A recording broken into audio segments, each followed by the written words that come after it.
UP में इस वक्त 7वें यानी कि अंतिम चरण के लिए चुनाव हो रहे हैं और इस दौरान मतदान किए जा रहे हैं। हालांकि इस दौरान ईवीएम मशीन खराब होने की खबरें भी लगातार सामने आ रही हैं, लेकिन इसके बावजूद जो समस्या है उसका निस्तारण किया जा रहा है और इसी के साथ ही शांतिपूर्ण तरीके से इस चुनाव को संपन्न कराने की कोशिश की जा रही है।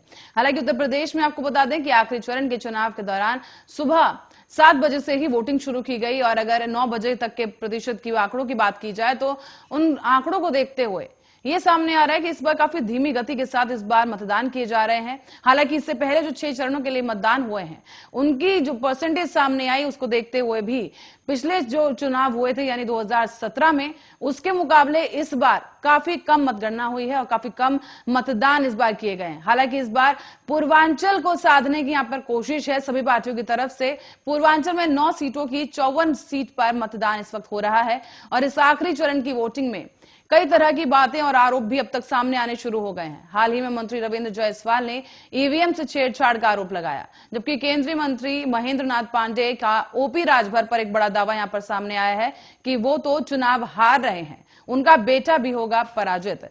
ऐसे में बीजेपी सांसद रीता बहुगुणा जोशी के बेटे मयंक जोशी का भी एक बड़ा आरोप सामने आया, जो कि हाल ही में समाजवादी पार्टी का दामन थाम चुके हैं। ऐसे में उन्होंने यह भी आरोप लगाया कि बीजेपी में केवल ब्राह्मणों के लिए ही परिवारवाद की नीति है। ऐसे में इस बीच आपको बताएंगे और भी ज्यादा समीकरण जो चुनावी माहौल में चल रहे हैं, लेकिन उससे पहले इस वक्त की बड़ी खबर को रूबरू करेंगे। 7वें चरण के मतदान के बीच एक बड़ी खबर सामने आई है। सीएम योगी आदित्यनाथ का यह बड़ा बयान सामने आया है, जहां उन्होंने कहा है कि अब तक 6 चरणों में रुझान बीजेपी के पक्ष में है।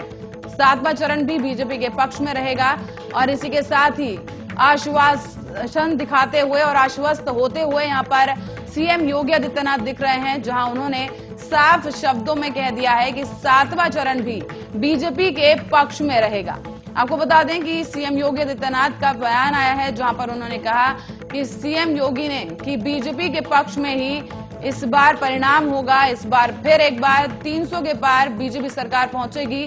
7वें चरण के लिए मतदान जारी है। सुबह 7 बजे से वोटिंग की गई और इस दौरान 6 चरणों में रुझान बीजेपी के पक्ष में रहा। इस तरह का दावा सीएम योगी आदित्यनाथ ने कर दिया है।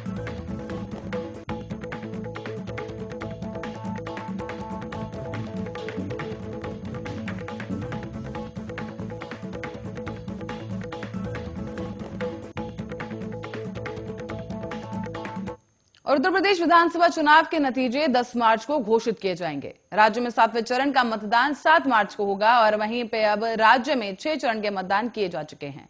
माना यह जा रहा है कि राज्य में मुख्य मुकाबला बीजेपी और एसपी के बीच है और कुछ सीटों पर बीएसपी मजबूत स्थिति में बनी हुई है। इस बार चुनाव में जनता की नजर राज्य के चुनाव के परिणाम के साथ ही 2 वीवीआईपी सीटों पर भी होगी, क्योंकि राज्य के सीएम योगी आदित्यनाथ जहां गोरखपुर शहर की सीट से चुनाव लड़ रहे हैं, तो वहीं समाजवादी पार्टी के प्रमुख अखिलेश यादवों का गढ़ कहे जाने वाले मैनपुरी के करहल सीट से मैदान में है। खास बात यह है कि सीएम योगी और अखिलेश यादव दोनों ही पहली बार विधानसभा का चुनाव लड़ रहे हैं और राज्य में सीएम बनने के बाद विधान परिषद के सदस्य बने थे। फिलहाल एक और खास बात इन दोनों देखी जा रही है, जहां पर वोटिंग की बात अगर की जाए तो इस बार काफी कम प्रतिशत वोटिंग की गई है और इसी दौरान गोरखपुर शहर सीट और करहल में पिछले सालों की तुलना में ज्यादा वोटिंग हुई।